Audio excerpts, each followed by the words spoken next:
Será Deus uma criança muito grande?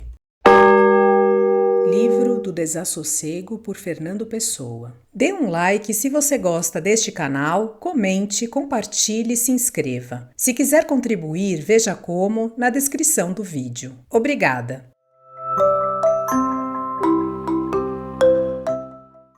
Segunda parte, os grandes trechos. A divina inveja. Sempre que tenho uma sensação agradável em companhia de outros, invejo-lhes a parte que tiveram nessa sensação. Parece-me um impudor que eles sentissem o mesmo do que eu, que me devassassem a alma por intermédio da alma, unissonamente sentindo deles. A grande dificuldade do orgulho que para mim oferece a contemplação das paisagens é a dolorosa circunstância de já as haver, com certeza, contemplado alguém com um intuito igual. Há horas diferentes, é certo, e em outros dias. Mas fazer-me notar isso seria acariciar-me e amansar-me com uma escolástica que sou superior a merecer. Sei que pouco importa a diferença que, com o mesmo espírito em olhar, outros tiveram ante a paisagem um modo de ver, não como, mas parecido com o meu. Esforço-me por isso para alterar sempre o que vejo, de modo a torná-lo irrefragavelmente meu, de alterar mentindo, o momento belo e na mesma ordem de linha de beleza a linha do perfil das montanhas, de substituir certas árvores e flores por outras, vastamente as mesmas diferentissimamente, de ver outras cores de efeito idêntico na ponte, e assim crio, de educado que estou, e com o próprio gesto de olhar com que espontaneamente vejo, um modo interior do exterior. Isto, porém, é o grau ínfimo de substituição do visível. Nos meus bons e abandonados momentos de sonho, arquiteto muito mais. Faço a paisagem ter para mim os efeitos da música, evocar-me imagens visuais, curioso e dificílimo triunfo do êxtase, tão difícil porque o agente evocativo é da mesma ordem de sensações que o que há de evocar. O meu triunfo máximo no gênero foi quando, a certa hora ambígua de aspecto e luz, olhando para o cais do Sodré, nitidamente o vi um pagode chinês com estranhos guizos nas pontas dos telhados como chapéus absurdos. Curioso pagode chinês pintado no espaço, sobre o espaço cetim, não sei como, sobre o espaço que perdura na abominável terceira dimensão.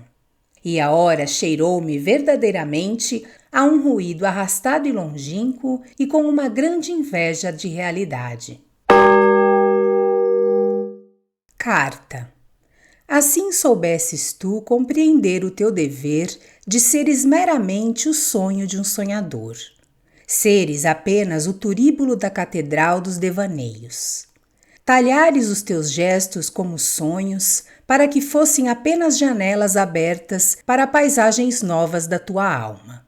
De tal modo, arquitetar o teu corpo em arremedos de sonho que não fora possível ver-te sem pensar noutra coisa, que lembrasses tudo menos tu própria, que ver-te fosse ouvir música e atravessar, sonâmbulo, grandes paisagens de lagos mortos, vagas florestas silenciosas, perdidas ao fundo de outras épocas, onde invisíveis pares diversos vivem sentimentos que não temos.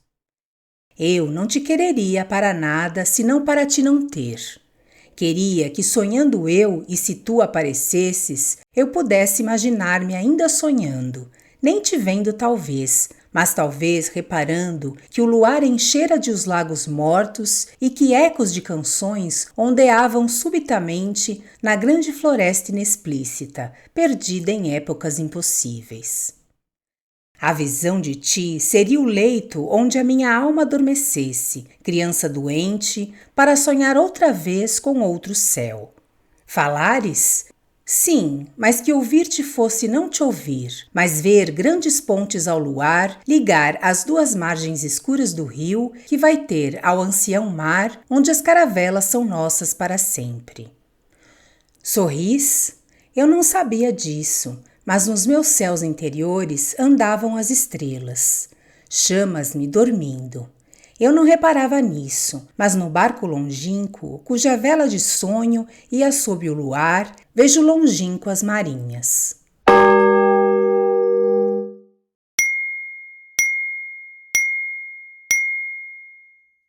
Cascata. A criança sabe que a boneca não é real e trata-a como real, até chorá-la e se desgostar quando se parte. A arte da criança é de irrealizar. Bendita é a cidade errada da vida quando se nega a vida por não haver sexo, quando se nega a realidade por brincar, tomando por reais as coisas que o não são. Que eu seja volvido criança e o fique sempre, sem que importem os valores que os homens dão às coisas, nem as relações que os homens estabelecem entre elas. Eu, quando era pequeno, punha muitas vezes os soldados de chumbo de pernas para o ar.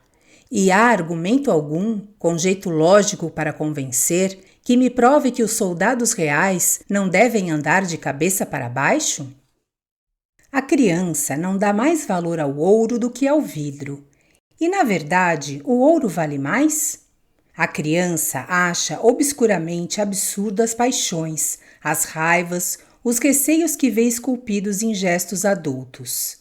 E não são, na verdade, absurdos e vãos todos os nossos receios, e todos os nossos ódios, e todos os nossos amores? Oh, divina e absurda intuição infantil!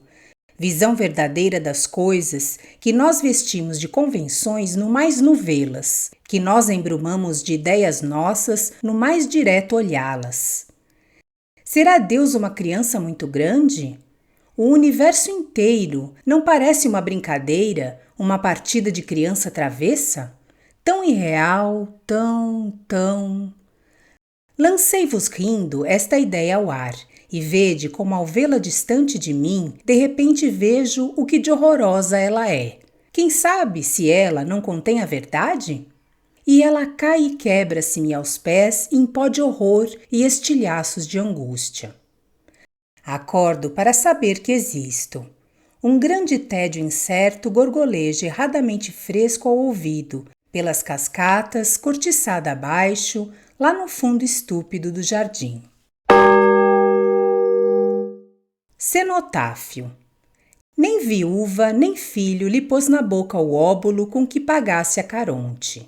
São velados para nós os olhos com que transpôs o estige e viu 9 vezes refletido nas águas ínferas o rosto que não conhecemos. Não tem nome entre nós a sombra agora errante nas margens dos rios soturnos. O seu nome é sombra também. Morreu pela pátria, sem saber como nem porquê. O seu sacrifício teve a glória de não se conhecer.